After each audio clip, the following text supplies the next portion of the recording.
You're young, full of promise, and suddenly your whole world flips. The king who once loved you now wants you dead. That's David, hero of Goliath, musician in the palace, best friend to the prince, now a fugitive with a price on his head.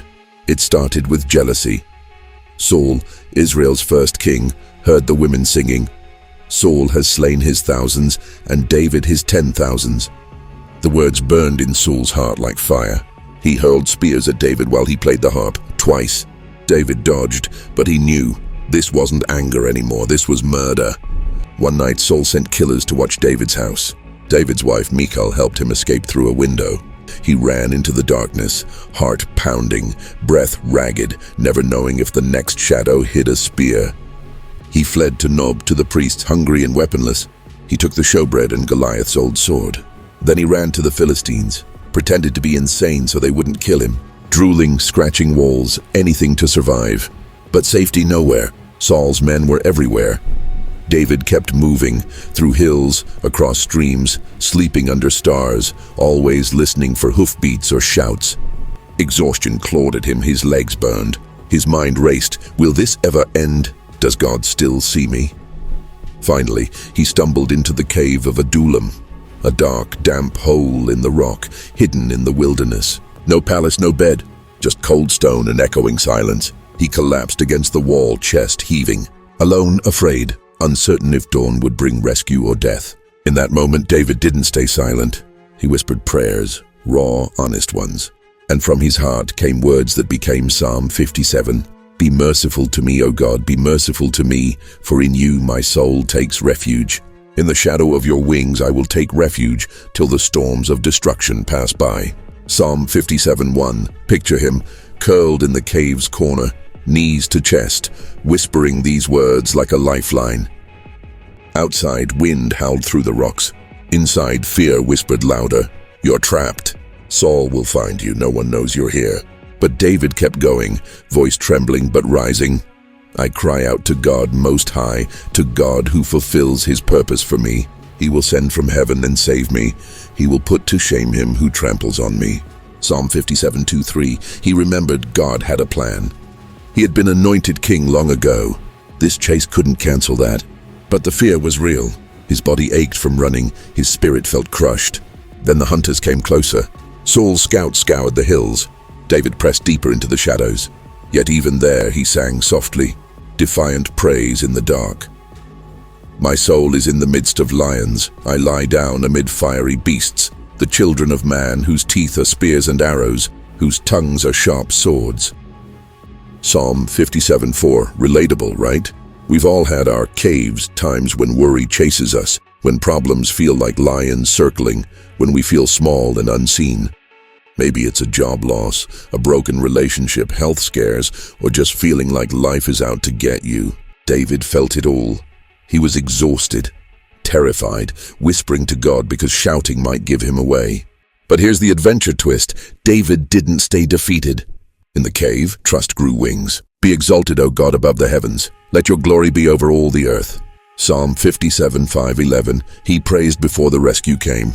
He chose to trust that God saw him, right there in the dark, right when he felt most alone. And God did see soon. David's family found him. 400 men, broken, in debt, in trouble, joined him. They became his army.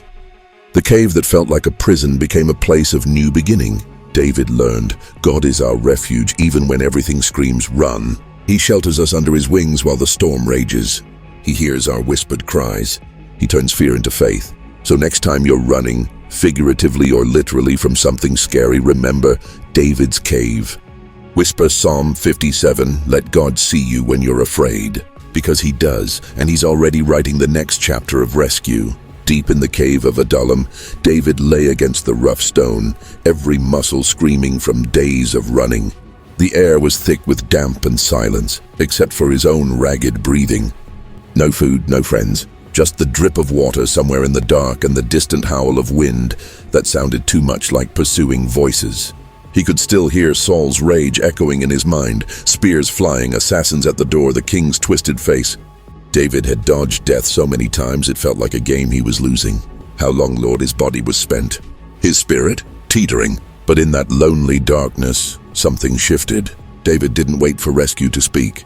He started whispering again, honest, trembling words straight to God, no fancy prayers. Just real talk from a man on the edge. Be merciful to me, O God, be merciful to me, for in you my soul takes refuge. In the shadow of your wings I will take refuge, till the storms of destruction pass by. Psalm 57:1. He pictured it. God's wings like a mother bird sheltering her young, covering him here in this hole while Saul's storm raged outside. It wasn't denial of danger, it was defiance. I may be hiding, but I'm not alone. He kept going, voice cracking but growing steadier. I cry out to God Most High, to God who fulfills his purpose for me. He will send from heaven and save me. He will put to shame him who tramples on me. Selah. Psalm 57:2-3. Selah. Pause. Breathe, let it sink in. God had a purpose for David, king one day, not fugitive forever. Even in the cave, that calling wasn't cancelled. It was being forged. Then the fear surged back. He heard rustling, maybe animals, maybe scouts. He pressed flat against the wall, heart hammering like war drums. My soul is in the midst of lions. I lie down amid fiery beasts, the children of man, whose teeth are spears and arrows, whose tongues are sharp swords. Psalm 57:4. Lions, fiery beasts. That's what Saul's men felt like, predators closing in. David's enemies had set nets, dug pits, v6. One wrong step and he'd be caught. Yet even as terror clawed at him, David refused to let it win. He lifted his eyes, though he could barely see the cave ceiling, and declared, "Be exalted, O God, above the heavens. Let your glory be over all the earth." Psalm 57:5. Praise in the cave, before the answer came. Not because the danger vanished, but because God was bigger than the danger. David's voice echoed softly off the walls, first a whisper, then stronger. He imagined waking the dawn with song, even if dawn felt far away. My heart is steadfast, O God, my heart is steadfast. I will sing and make melody. Awake, my glory. Awake, O harp and lyre. I will awake the dawn. Psalm 57:7-8. No harp here, no lyre, just a broken man using his voice as an instrument. But he sang anyway, quietly, fiercely. Praise became his weapon, trust became his shield, and God moved. Word spread through the wilderness like wildfire. David's brothers heard, his family came. Then others, men in debt, men in distress, men in running from their own troubles, about 400 of them. They found him in that same cave. The place that felt like a tomb became a gathering point. Training ground, a launch pad. David, once alone and afraid, now led a band of misfits who would one day become mighty warriors. The cave of fear turned into the birthplace of courage. God didn't just see David, he used the very darkness to build something unstoppable. That's the adventure of Psalm 57. God doesn't always remove the cave right away. Sometimes he sits with us in it.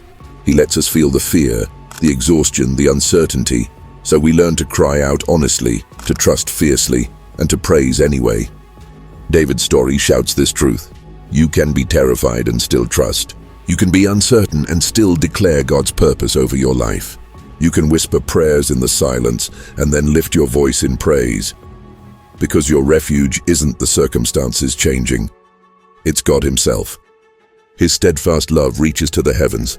His faithfulness towers over the clouds. Psalm 57:10.